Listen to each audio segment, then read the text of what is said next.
The Royal Castle in Warsaw. Formerly the official royal palace of various Polish monarchs, the Royal Castle in Warsaw is now a state museum and a national historical monument.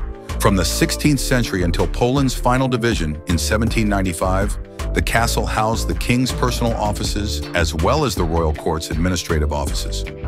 The Royal Castle, which is located near the Old Town's entrance in Castle Square, is home to a substantial collection of European and Polish artwork.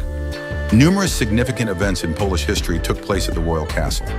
The four-year Parliament created the Constitution of May 3, 1791, the first of its kind in Europe, and the second oldest codified national constitution in the world.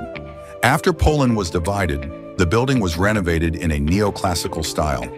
It served as the seat of the Polish president and head of state during the Second Polish Republic, 1918 to 1939. The structure was completely destroyed during World War II.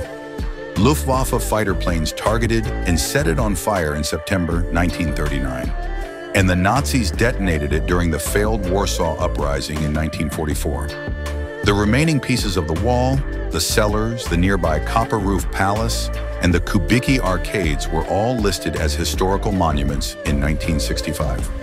Between 1971 and 1984, it underwent reconstruction, returning to its former appearance from the 17th century. The Old Town and the Royal Castle itself were recognized as UNESCO World Heritage Sites in 1980. With more than 2.14 million visitors in 2024, it is the second most visited art museum in Poland and the 31st most visited art museum globally.